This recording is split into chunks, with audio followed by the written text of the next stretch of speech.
up, something arrived.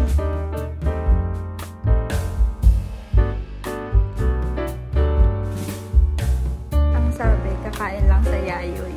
Pag-uwi may dalang TV.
Good morning, friends. Today is March 30. It's Saturday.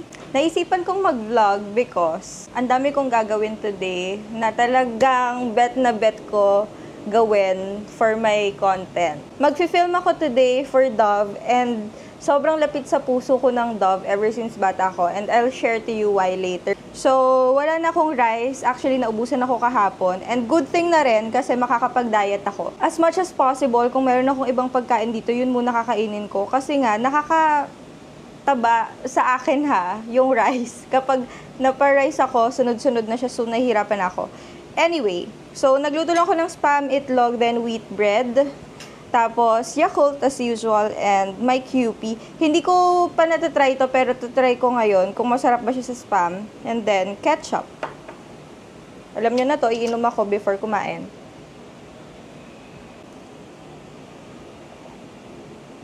Alam nyo, sobrang nakaka-help sa akin tong Yakult sa digestion ko everyday.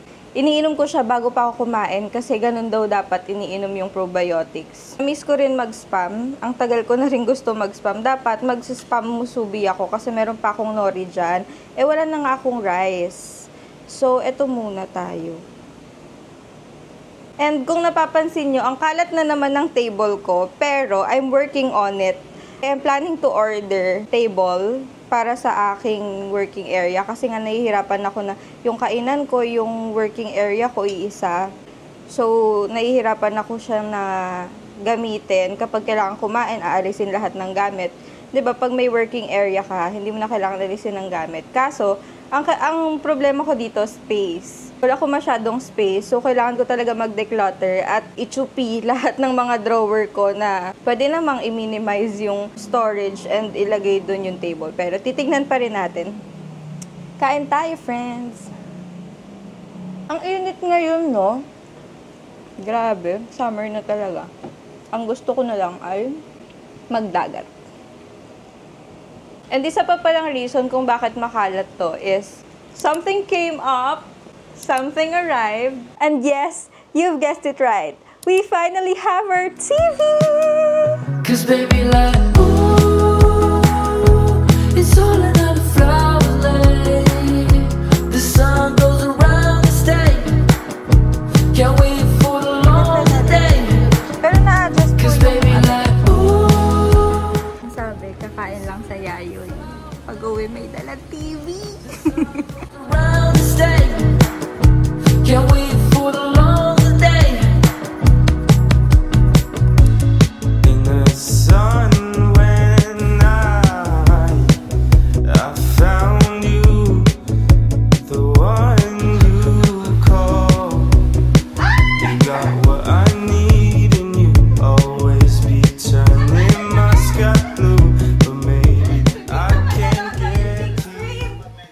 guys, if you can still remember the video that I talked about my DJI Osmo Pocket 3 and this television, hindi ito yung television na sinasabi ko, pero about my TV na dapat bibilhin ko. Or nabili ko na pero sira. Ang tagal ko ring nag-isip kung bibili ba ako, pero the day na tinignan namin yung TV doon sa Eastwood Mall, and nakita ko kung gaano kaganda and sobrang na-excite ako, I finally decided na bumili na ng TV, and this is it. So, alam nyo na hindi to sponsored, and I bought the TCL1 kasi yung Skyworth na una kong binili is parang, yun nga, natatakot ako na baka mabasag ulit, and it's not available din doon sa Eastwood Mall. And marami na rin ako nabasang magagandang reviews nito. Although, this is not my dream TV.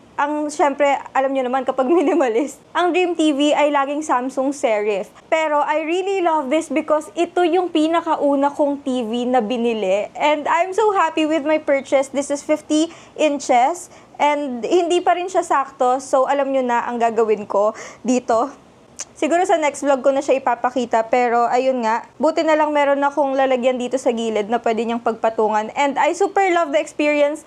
And binili ko to ng Holy Week bago mag long weekend. Yung pinaka-reason ko kung bakit ko binili yung TV na to is because I really love listening or watching other things while I am working. And that's it, friends! I'm so happy to share this with you every time na bibili ako ng mga bagong gamit, bagong investment, and I am sharing this with you. Feeling ko talaga kasamang-kasama ko kayo sa journey na to. And I know, wala pa naman tayo sa sobrang laking nagawa sa buhay or wala pa tayong sobrang laking nagawa sa buhay. Pero having this na parang, friends, it's a big purchase. It's not easy na gumastos ng 20,000 para sa TV. Tapos, ano ka namang laptop. Thank God talaga for giving me this opportunity and giving me this experience na binibigyan niya ako ng blessing na ganito. This is all because of God. And wala na akong iba pang i-credit kundi siya. Kaya, ayun, maraming salamat sa inyo kasi kayo yung naging instrument ni Lord, and also the brands, yung mga para akong nagsi-speech sa awarding. Pero yun nga, I'm so happy. Thank you guys so much. So, I can finally share this with you. Ang tagal kong ginate-keep nito sa inyo na hindi ko pinapakita kahit sa IG story ko. Pero finally, now I can share this with you. And sana kung ano man yung matagal nyo nang pinagpipray, makuha nyo rin. In Jesus' name.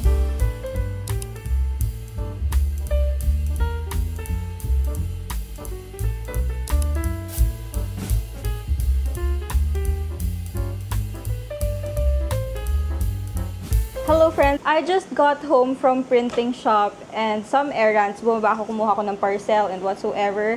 Tapos, na-shook ako, friends, kasi 55 pesos yung printing per paper. Sabi ko parang, medyo pricey. Pero friends, kaloka! This is what it looks like. Sobrang ganda ng pagka-print. I am really this close to buying printer for my own usage. Para lang sa akin. Kasi mahilig ako mag-print, gumawa ng template, and then I will use it for my personal use. Kaso naisip ko, ang dami kong big purchases this month, so hindi muna. Tapos parang nagdadalawang isip ako na magpa-print doon sa printing shop. Pero ang ganda ng kinalabasan. Kung ano yung color doon sa mismong document, yun yung kinalabasan nito. So sobrang nagulat ako, and I said, worth it naman pala yung 55 pesos. So, share ko lang na kaya ako nag-print nito kasi this is for my props para sa Dove. At sinabi ko nga sa inyo, friends, na hindi lang to basta-basta content creation, mag-shoot ka, everything, tapos na.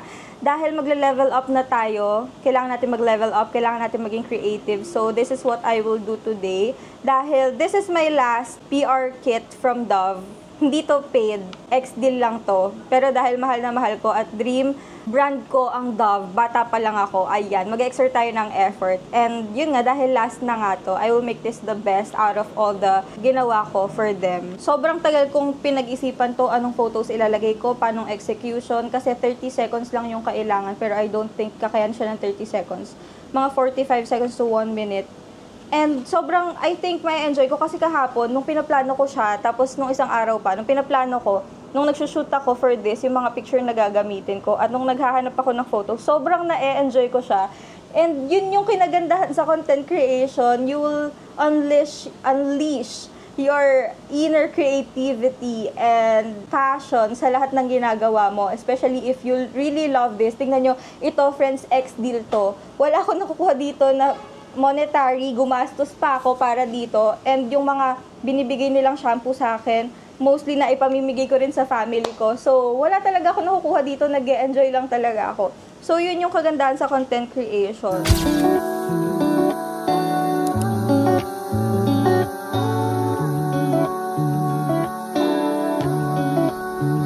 I know what you've been through.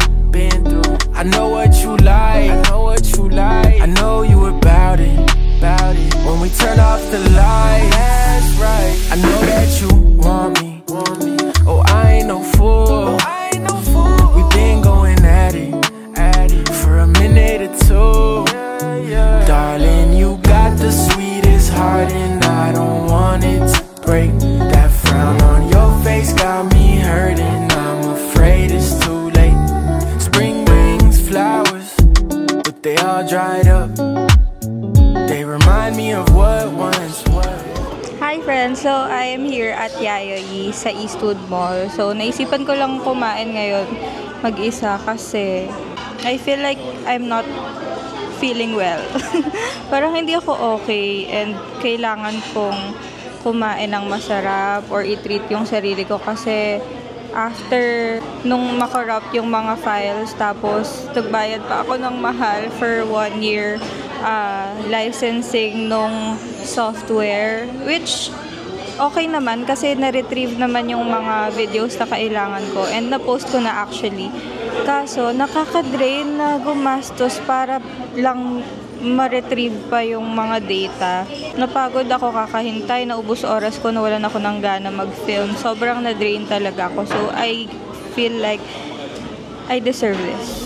Us, me and you and I, it's been a ride. I'm tired, like Nick Cannon and Mariah. Been riding out, fueling fire. Alam nyo, important din talaga na magbigay ka ng time para sa sarili mo kasi lalo na ngayong sa age natin, working, ganyan. Kasi kapag hindi, madidrain ka. Hindi mo naman kailangan kumain sa mga restaurant tulad nito. Pero, find your happiness sa ibang bagay. Pwede manood ka ng movie, basta magbigay ka ng intentional break for yourself. Nakaka-drain kapag walang break talaga. It's really important kasi doon mo ulit magigain yung strength mo. Kahit sa pinakasimpleng paraan. Kumain ka ng ice cream, manood ka ng movie. Kung nakaka-relax para sa'yo yung Facebook, mag-Facebook ka. Basta bigyan mo ng rest yung sarili mo. And huwag kang mag-guilty kasi ikaw naman din yung magsasuffer kapag hindi mo ginawa yan for yourself. Kaya nitong Holy Week, binigyan ko yung sarili ko ng time na magpahinga. Monday, Thursday, tsaka Good Friday, nag-rest talaga ako. Kahapon lang ako nag-film ulit, tapos nakorrupt pa yung mga files. Kaya nakaka-drain kasi after that long rest, kasi hindi talaga ako nagre-rest as in parang kahit isang araw hindi ko kayang matapos yung araw na hindi ako nagre-rest is either nag-edit ako or nag-film ako ng kahit isang kailangan i-film. Pero nag-rest talaga ako this week tapos nakorrupt pa yung file. So talagang after nun parang, ano ba to? Parang wala akong ni-rest. So kailangan ko talaga ng good food, yung gusto kong pagkain. Hindi ako magi-guilty. Saka isa rin pala, parang nahihirapan akong tanggapin muna yung self ko ngayon na medyo mataba ako. Basta parang, ayoko. Tama na. Kaya nga kumain dito para makapag-relax eh. Ang dami ko pang sinasabi. Okay, bye. Kakain muna ako. What happens when the world ends? At least this is an okay bar for running into you. It's an awful house, and I wanted to get you out. I'm working on a plan right